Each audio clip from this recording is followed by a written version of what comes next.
નમસ્કાર વિદ્યાર્થી મિત્રો, આજે આપણે સામાજિક વિજ્ઞાન પાઠ પહેલો રાજપૂત યુગ, નવા શાસકો અને રાજ્ય લેક્ચર નંબર 2માં આપણે આગળ અભ્યાસ કરીશું. આપણે ગયા લેક્ચરમાં હર્ષવર્ધન પછીનો સમયગાળો એના વિશે જોયું હતું.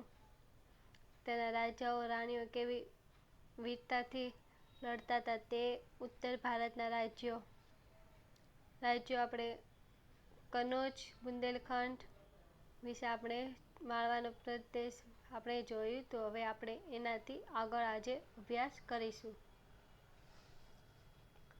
જેમાં વઢવાણ, દીવ, ઓખામંડળ, પાવાગઢ, લખપત. ત્યારે પાવાગઢને પહેલાં લખપતથી જાણીતું હતું. ભદ્રાવતી, અત્યારનું કચ્છ વગેરેનો સમાવેશ થાય છે. આ બધા શાસકોમાં સોલંકીઓના શાસનકાળને ગુજરાતના રાજપૂત શાસનનો સુવર્ણ યુગ ગણવામાં આવે છે. આપણે સોલંકી વંશ વિશે જોતા હતા ને, એમાં વઢવાણ, દીવ, ઓખામંડળ, પાવાગઢ વગેરેનો સોલંકી વંશમાં સમાવેશ થાય છે. અને આ બધા શાસકોમાં સોલંકી વંશનો જે શાસનકાળ હતો ને, જ્યારે સોલંકી વંશ શાસન કરતું હતું ને, ત્યારે ગુજરાતમાં રાજપૂત શાસનનો સુવર્ણ યુગ ગણવામાં આવતો. કેવો યુગ? સુવર્ણ યુગ ગણવામાં આવતો હતો. આ વંશમાં મૂળરાજ ભીમદેવ પ્રથમ, સિદ્ધરાજ જયસિંહ, કુમારપાળ, ભીમદેવ બીજો વગેરે શક્તિશાળી શાસકો થઈ ગયા. સોલંકી વંશમાં મૂળરાજ ભીમદેવ પ્રથમ, સિદ્ધરાજ જયસિંહ, કુમારપાળ, ભીમદેવ બીજો વગેરે શક્તિશાળી શાસકો સોલંકી વંશમાં થઈ ગયા. સોલંકીઓના શાસનમાં ગુજરાત આર્થિક અને સાંસ્કૃતિક દ્રષ્ટિએ સમૃદ્ધ હતું. જ્યારે સોલંકી વંશનો શાસનકાળ ચાલતો હતો ને, ત્યારે ગુજરાતમાં આર્થિક અને સાંસ્કૃતિક દ્રષ્ટિએ ખૂબ જ સમૃદ્ધ એટલે ધનવાન ગણાતું હતું. જૂનાગઢના શાસકો રા ખેરાગીની દીકરી ઉદયમતીના લગ્ન ભીમદેવ પ્રથમ સોલંકી સાથે થયા હતા.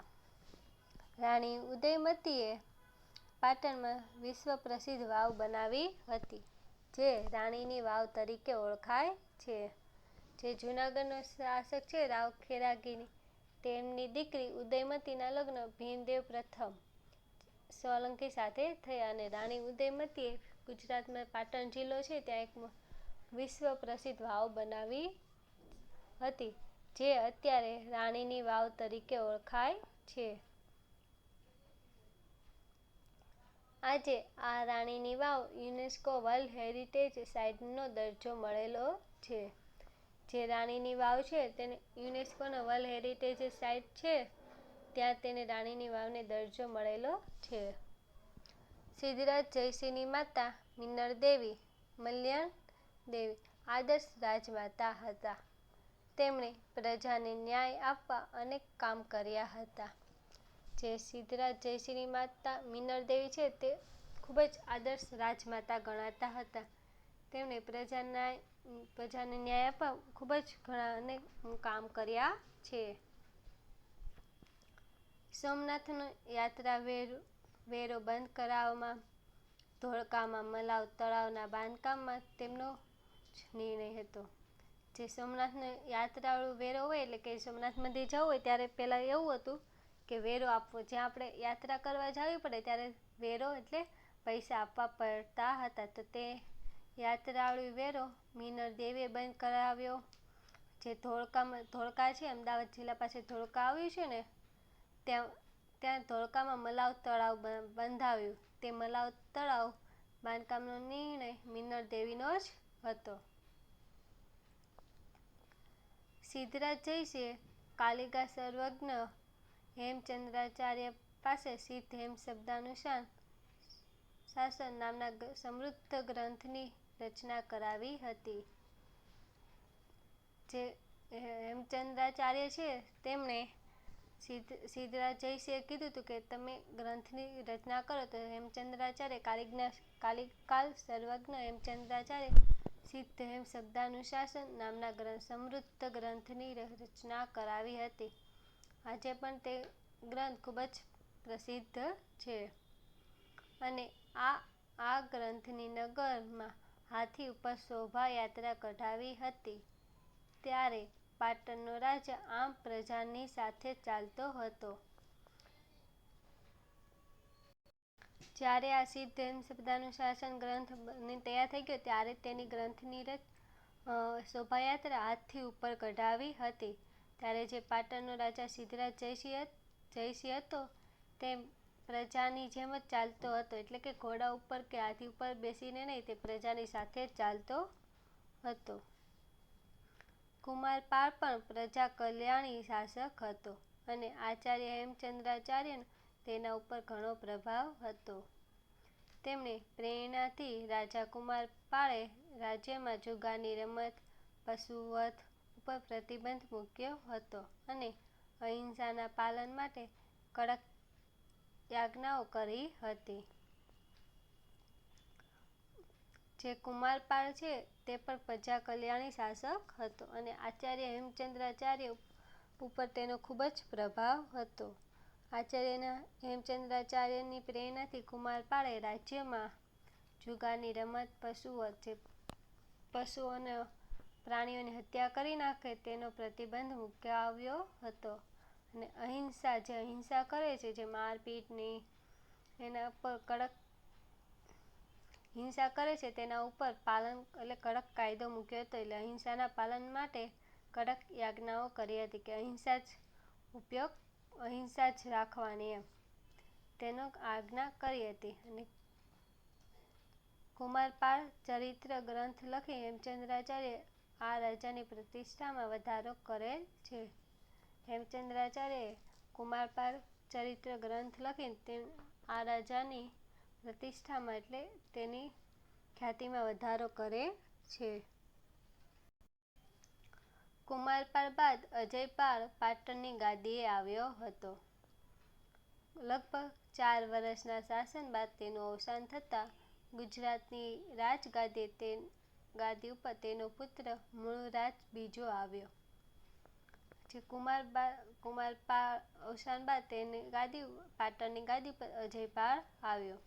અજયપાળે પાટણની ગાદી ઉપર લગભગ 4 વર્ષનું શાસન કર્યું હતું અને 4 વર્ષ પછી તેનું અવસાન થતાં એટલે મૃત્યુ પામતા ગુજરાતની પાટણની રાજગાદી ઉપર તેનો પુત્ર મૂળરાજ બીજો આવ્યો.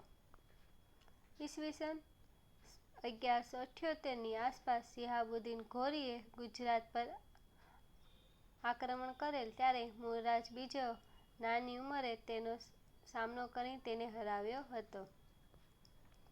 આ લડાઈમાં નાડોલના ચાહમાન રાજા કેલ્હણ અને તેના ભાઈ કીર્તિપાલે તેની મદદ કરી હતી.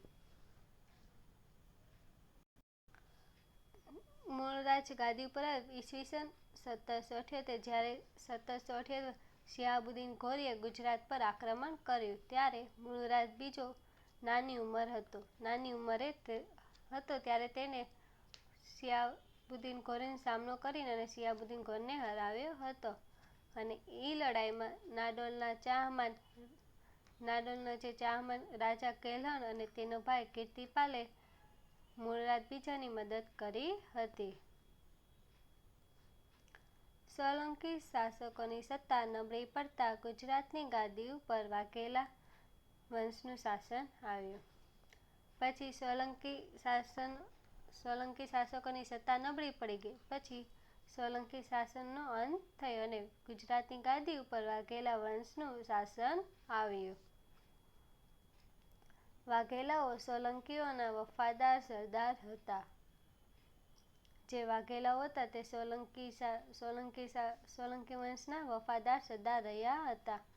તેમની સેવાના બદલામાં સોલંકીઓએ વ્યાઘ્રપલ્લી એટલે વ્યાઘ્રપલ્લી ગામ અણોરાજને આપ્યું હતું.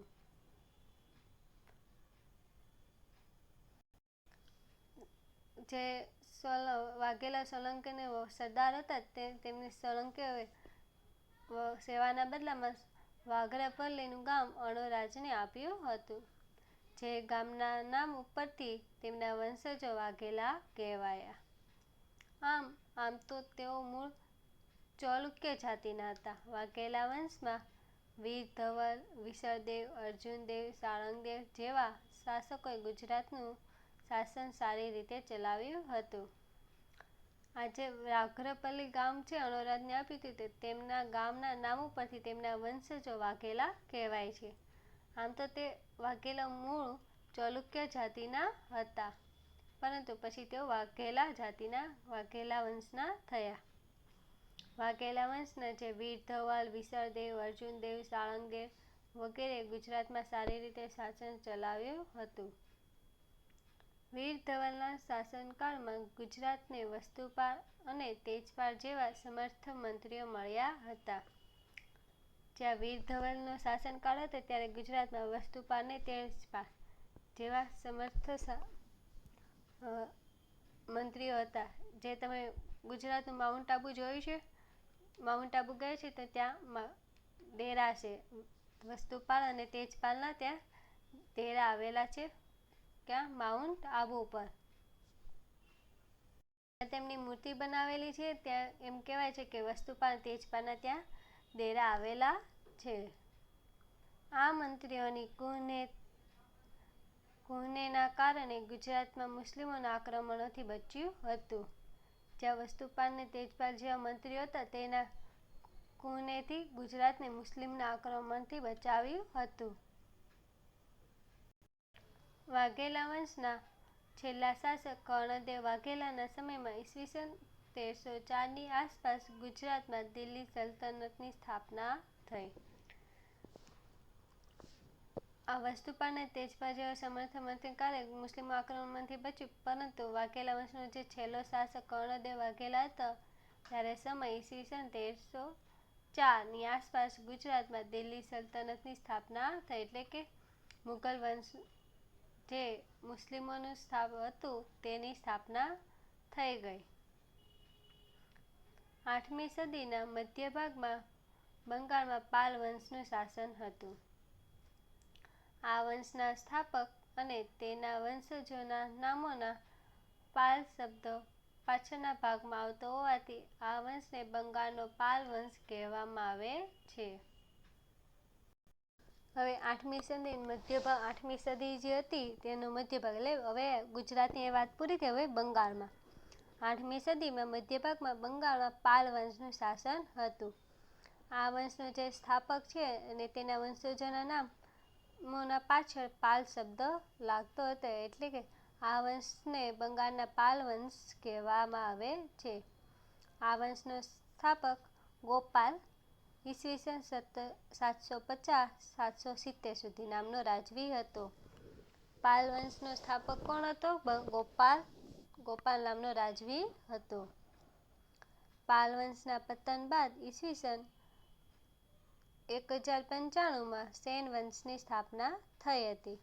બંગાળમાં જ્યારે પાલ વંશનું શાસન હતું તેનું પતન એટલે કે તે નાશ પામી હતી. તેના શાસન પછી ઈસવીસન 1095માં સેન વંશની સ્થાપના થઈ હતી.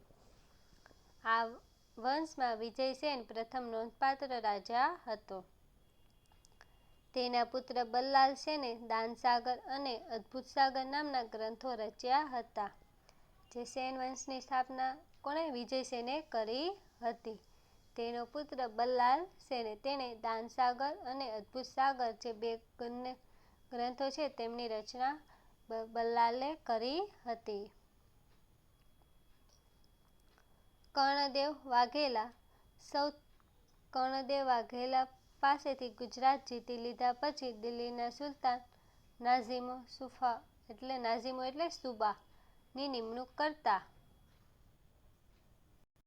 હવે કર્ણદેવ જે આ ગુજરાતનો છેલ્લો શાસનકાળ હતો ને કર્ણદેવ વાઘેલા, તેમની પાસેથી ગુજરાત જીતી લીધું દિલ્હીના સુલતાન નાઝિમોએ.